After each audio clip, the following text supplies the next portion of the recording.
Hello, welcome to the Quakes Motel. My name's Conan, I'm the concierge. Today it's another workflow video and I'm going to show you another way that I colour my samples as they're going into my MPC. Let's jump in.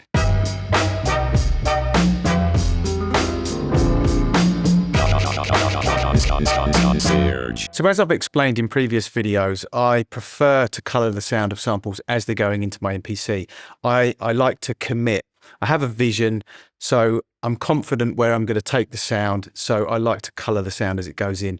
The way that I think of an MPC, even the legacy ones, is they're kind of like a blank canvas. So what you put into it is what you're going to get out of it. And I like the workflow where I'm adding colour as I'm working, because firstly for me it's quicker, I have a vision, and it makes my workflow flow more because I'm not having to make constant decisions on what plugin to put on there, especially in the newer MPCs where we've got endless plugins and endless different ways to mess around with things. So a little bit of a secret weapon. This is my little bit of secret sauce that I add to mostly drums, but I do actually use it on melodic samples as well. And I'll show you one case of that today, but mostly drums, and I'll show you how I use it on drums. First things first, I'm going to level match as best as I possibly can, but it's not going to be perfect. So what we're looking at today is the Strymon Deco. It's the version 2. I've never tried the version 1. This is not going to be a video breaking down exactly what the Strymon Deco V2 does. I'm just going to show you how I use it. It's a guitar pedal first and foremost. However, I have seen people use it on synths, on drum machines, etc., etc. So I'm not reinventing the wheel here or anything, but I might just be showing you, I'm showing you the way that I use it. Hopefully it'll inspire you in some way, and it might not be exactly the same as how other people are using it. As I always say, there's no right or wrong. Think out of the box, break some rules, don't do anything by default. So, lovely little box. There is some analog circuitry involved. It's a JFET input circuit, I believe. That's what it is. I haven't looked into it in too much detail because I don't care. The effects in it are DSP, so there are ones and zeros involved. It is digital, so it's not a fully analog guitar pedal like I have seen some people claim. That's actually incorrect, but I don't care. What I care about is how it sounds. So what I'm going to do is just quickly go through the controls: saturation, volume, tone. The volume basically makeup gain as such. You can turn the tape saturation on and off here. Over this side you have tape wobble, wow and flutter. You can switch between what's basically a reel-to-reel emulation and a cassette emulation. I don't touch this side of the pedal very often, to be honest, but I am going to show you that you can use the wobble effect. Let's just make sure I've got it all turned off. I can't see the red light, that's that side, that's why I'm having to move my head. So what I'm going to do is I'm going to run some drums through it and just show you how I use it. And really, to give you a summary of how I use it, it's just to kind of beef things up a little bit. As I said, it's a blank canvas, the MPC, so I just want to add a little bit of perhaps saturation, bit of distortion, but it does really beef things up as well. And with the tone knob here as well, you can kind of darken things or you can brighten them up a little bit. So for me, it just gives it a nice bit of oomph. I'm explaining this all now because really what I want to do is just play some sounds through it, not do too much talking. I'll just kind of jump in every now and then. So we're going to listen to a couple of drum beats to start with. The first drum beat, actually most of these drum beats are quite lackluster, and that's why I've picked them on purpose, because what I want to show you is you listen to a break and you kind of think, yeah, that break's okay, but I'm not really going to sample it because there's not very much to it. It hasn't got that oomph.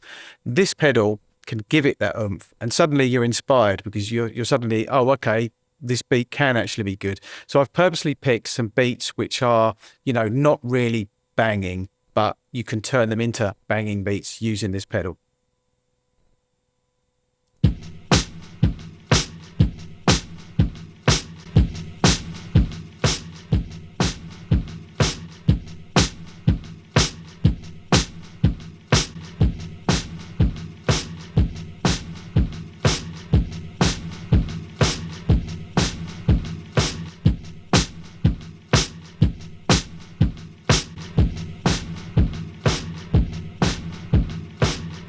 So you can actually see by the levels on the MPC here that when I've got it bypassed, the levels are actually higher than they are once I activate the tape saturation, but because of the perceived loudness, because of the added harmonic saturation, it actually sounds louder, but it actually isn't louder. If I had accurate meter readouts on the MPC, then I'd be able to absolutely confirm that. But I'm telling you, just from what I can see and from what I can hear, it seems louder, but it actually isn't louder.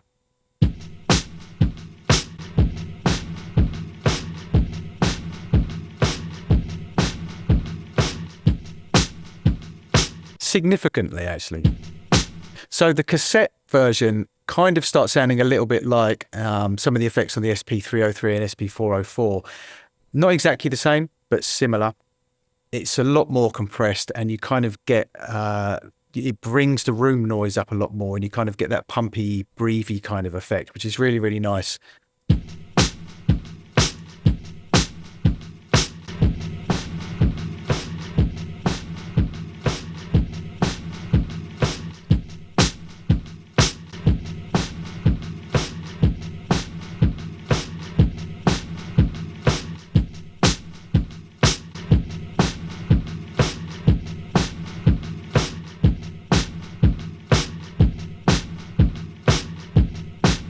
So that's giving you a kind of brief outline of what it can do. What I'm now going to do is just run a couple of beats through it without talking very much and just show you what kind of effect it can have on different beats.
So you can really, really push it and get a really nice banging sound out of it. And it kind of thickens it up as well. And that's with the added harmonics that it's putting into it with the saturation.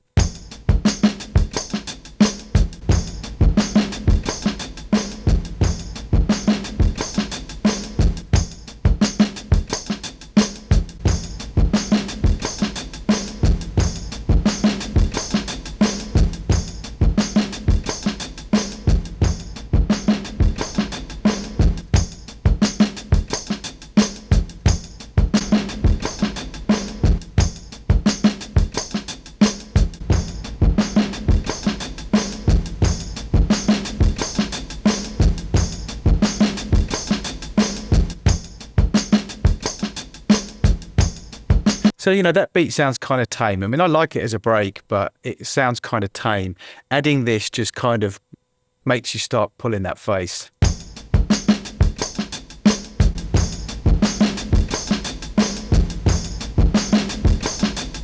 Stank face.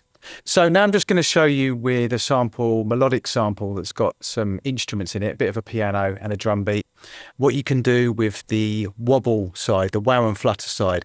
As I said, it's not something that I tend to use very often, but it can be used and it can be effective.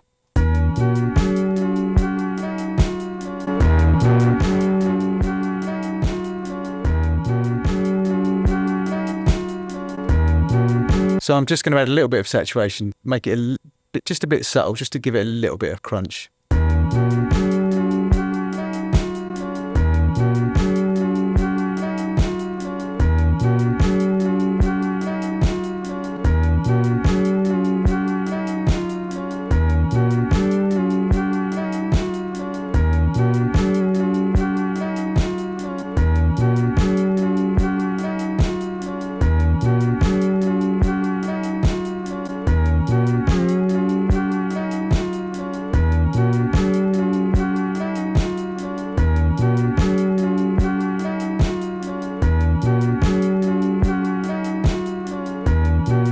So adding it subtly can be really, really useful. I'm not a massive fan, subjective obviously, of that kind of wow and flutter thing. If I do use it, it'll be very, very, very subtle, almost to the point where you don't kind of even know it's there until you take it out. That's how I like to use it. But I do know there are some people out there making lo-fi hip hop, lo-fi stuff, etc., who do really, really like that kind of sound, and it imprints it in a really, really nice way. I think it sounds very, very natural the way that it does it. It's yeah, I mean, like I said, it's useful if you like that kind of thing. So there you have it, another part of my workflow. That addition is actually kind of recent. I've only had it for about a year, but I have found over that year that I pretty much use it on my drums all of the time. But I tend to use it as it's going into the MPC. As you know, the way that I've seen other people use it is they'll use it as a send return effect on an MPC Live II or something like that, or with synths or on a mixing desk, etc. And they'll add it after the fact. As I've explained in my previous videos on my workflow, please check those out. I like to imprint as I'm going in. I like to commit. I have a vision and I know where I want to take it, and I'll imprint as I go in. So that's how I tend to use it. That might be one of the reasons why I don't tend to use the wow and flutter side of it very often, because I really just want to kind of imprint a little bit of saturation. The way that I used to do it is I used to run it through a cassette player. I do still run it through my cassette player sometimes, but just from a workflow point of view, it's very nice, you know, that romantic idea of running it through tape and then going from the tape onto your MPC. Great, brilliant if you've got the time and you enjoy doing that kind of thing. I just prefer to have my workflow run a little bit quicker. So, and it's just a personal thing, subjective. So I was looking for a way of adding that kind of tape saturation sound as I'm going into my MPC and just make it a lot quicker. But I couldn't find anything that really did it, you know, that did it in such a natural way, that did it so that it sounded like my old TAC reel-to-reel. And then along comes this guitar pedal, sorry. Well, I could say it's a drum pedal because I'm using it with my drums. So that's why I started using it. And now it's sort of become part of my sound signature, I think, because I do pretty much use it all of the time. And it's not cheap as guitar pedals go. It's actually quite expensive as guitar pedals go. But in terms of a mass-produced one, because obviously boutique ones are a lot more expensive. But it's a fantastic guitar pedal. I absolutely love it. And as I said, I use it on my drums all the time. So thanks for watching. This is The Crates Motel. My name's Conan. I'm the concierge. Till next time.